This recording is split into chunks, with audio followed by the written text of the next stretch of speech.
Greetings, salutations, welcome. Okay, this is going to be a short video, I anticipate. It's not scripted, I'm just speaking straight out of my mind right now. I just wanted to talk about a particularly interesting phenomenon regarding the presence of information online, or, well, the lack thereof, that is to say, the absence of information online, despite the fact that something clearly exists in the world. So, what I mean by this is that, for us, when I say us, I mean, I suppose young people, judging by the analytics of my videos, you guys are pretty young, about my age, or well, maybe slightly older, 20s to 30s. So I'm 20 this year, and so in the past 6 years since founding Singapore Dialects, there is something that I've noticed whenever I do research for posts or for videos. That is that a lot of the things that I am trying to look for, that I happen to know of through, I suppose, oral transmission, things that are passed down from my parents and grandparents. These things are very difficult to find online.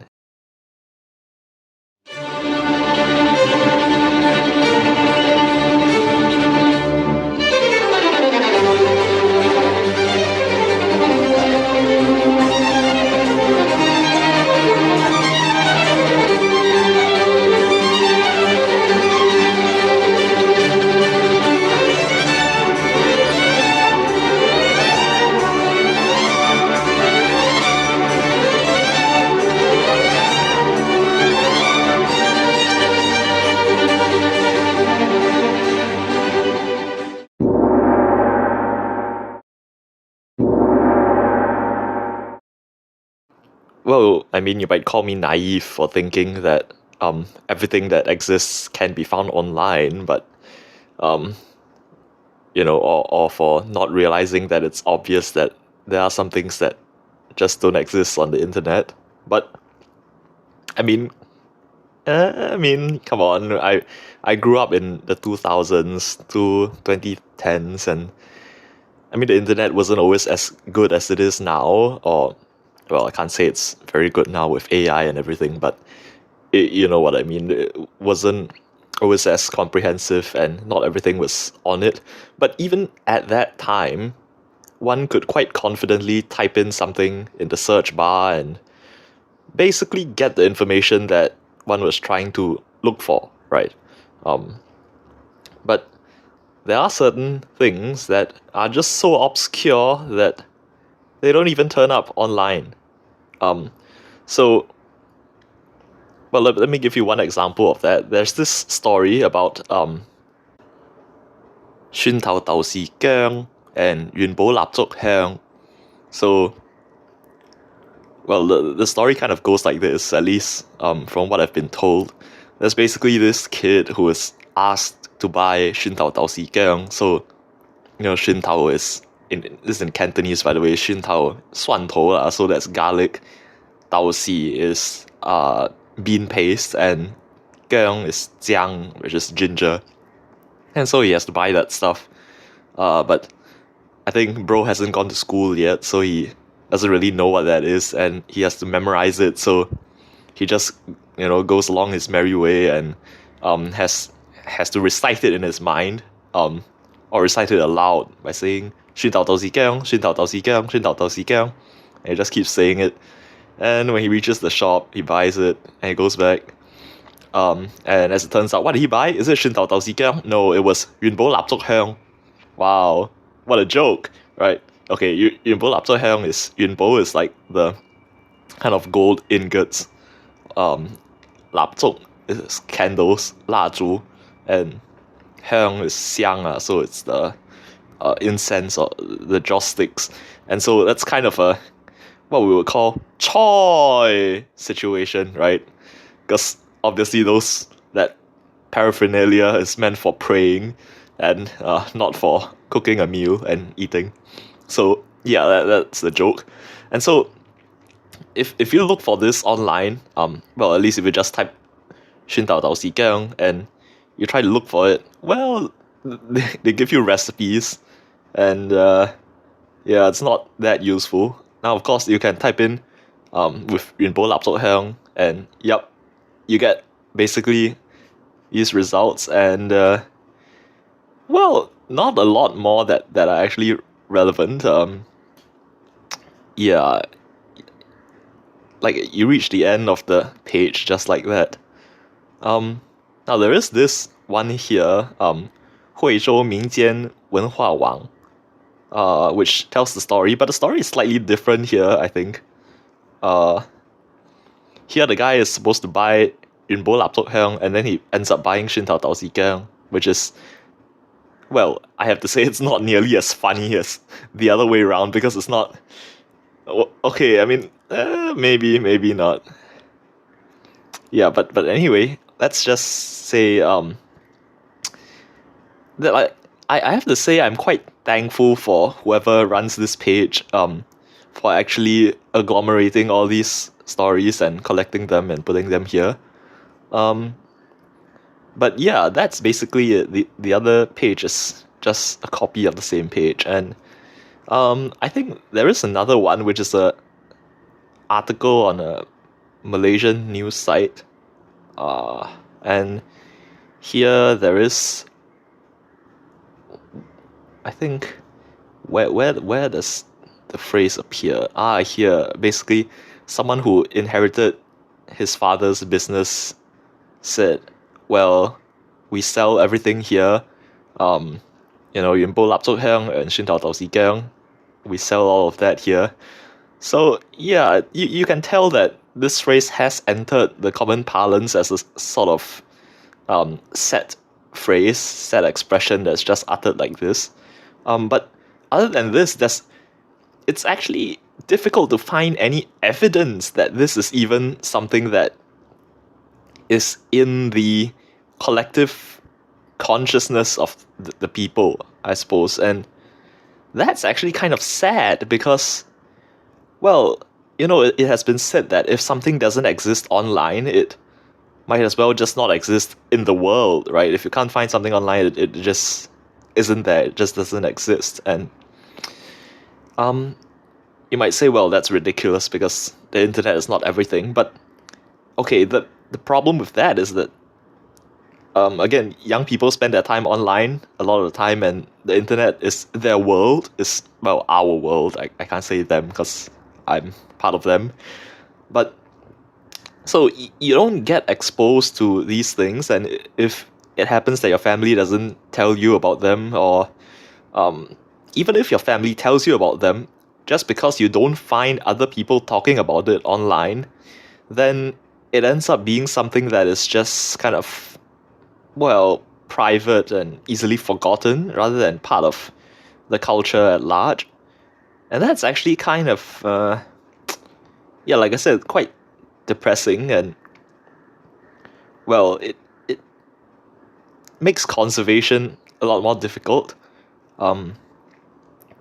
Well, I mean, that's exactly why I decided to make Singapore Dialects in the first place, so that there would be some sort of online presence for our dialects, or, I mean, so-called dialects, topolex, we should call them, or Chinese varieties or Chinese languages.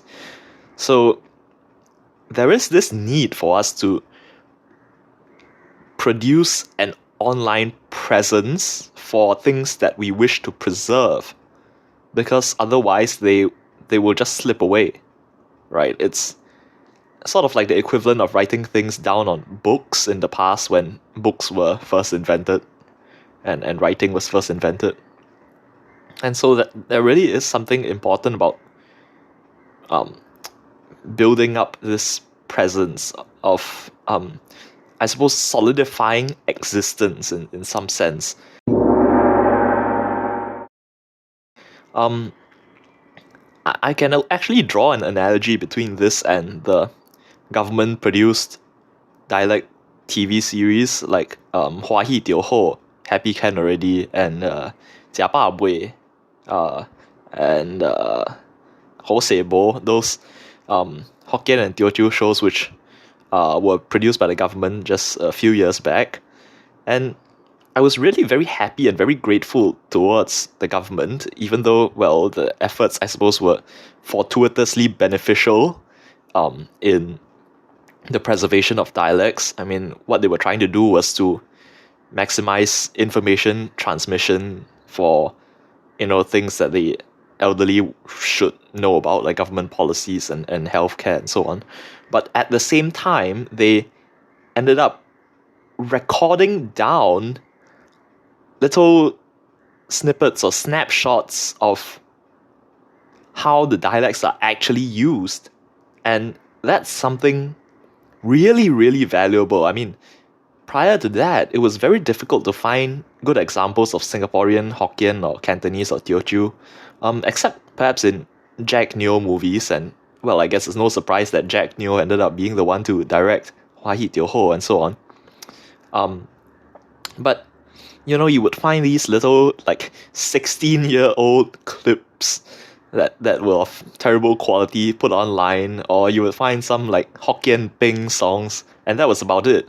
But what the government shows ended up doing was to create an entire universe in which dialects were used. Now, of course, in real life, dialects are used, and by the older generation, and to talk about all sorts of things, but to have it be filmed down, to have the scripts actually be read out in dialects, and for the interactions, the banter to be undertaken in dialects, that's something remarkable. And the fact that it was recorded down and put online for all to see, that is just, I mean, the amount of cultural value that the government has created, perhaps unknowingly, is just so great.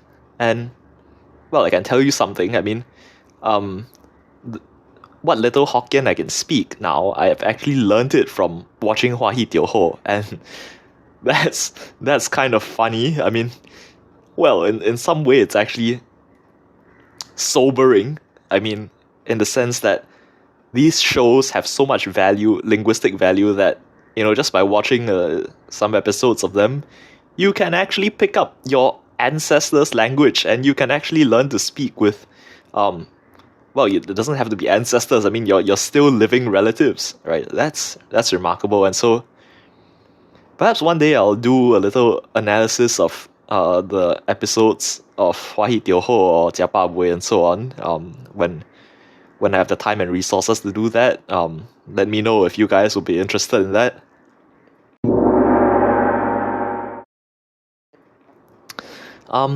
But at the same time, what actually spurred me to look at this issue again of online presence and stuff like that was the fact that I actually embarked on a new project. Basically, what you see on the screen here, Sanzijing. I know I've made a recording already of reciting Sanzijing in Cantonese, but this time I wanted to basically track down the original sources from which Sanzijing got its lines. So, okay, Sanzijing, as you know, is the 3-character classic, and it's a sort of long-form rhyme where things are uttered in 3 characters. So everyone knows 人之初性本善性相近习相远, right? Okay, and so yeah, in this way they sort of distill down and condense thousands of years of Chinese history and philosophy down into these easy to remember and very earwormy phrases. And so, well, I say easy to remember, but I haven't memorized the whole thing. I think I used to know it as a child. I certainly did recite it as a child, but I think many of you would have if you're Chinese or you've been brought up in a Chinese household. Yeah, but I can't remember a lot of it now. But anyway, the point is, these phrases, they were not just thought up on the fly by the author, and he's thought to have written it during the Song dynasty. But no, these phrases actually come from previous works, and by that I don't just mean that the ideas, the general ideas were already expressed in previous works, but that a lot of Sanzijing's expressions and lines are actually paraphrased from original works, like in 论语 Confucius says 性相近也习相远也, and here they just turn that into 习相近 性相近习相远. And yeah, there's lots of examples of this. So I only realized that this was what was going on after reading 论语 in the original classical Chinese. And yeah, you see this sort of stuff all over the place. Let's see, what else is there? I mean, I shouldn't say what else is there, because every one of these lines actually is an example of that. Yeah, so there's another one, which is the famous 玉不琢不成器，人不学不知义, right? And that one actually comes from is it here? Yeah, here it is. Okay. 玉不琢不成器，人不学不知义. Okay, that originally came from 礼记. And in 礼记, it's a bit different. It's 玉不琢不成器，人不学不知道. Now, of course, they switched the Dao for Yi for the sake of the rhyme scheme. But you can see that it's actually taken from 礼记. So what I realized was that to my knowledge, or at least based on what I've searched for, there hasn't been any formal effort to document all of the original sources from which Sanzijing took its content. Now, sure, there are some blog posts by people in China writing about Sanzijing, like there's basically a surplus of those sort of blog posts, but usually they're not really scholarly, I should say. They're just written for motivational purposes, and they would say things like, oh, this is how to live virtuously and piously and so on. And okay, that's nice, but I really want to know the from a scholarly lens, the origins of all of these lines in Sanzijing. And so that's what I did. I tried to look them up, look in old books and look online, and it's not that easy to find these lines, because the first thing is that not all of these ancient works are well documented, which is exactly the point that I made earlier. And so you just can't find them even if you search online, because they're not even online. The second thing is that, Sanzijing obviously paraphrases a lot of things.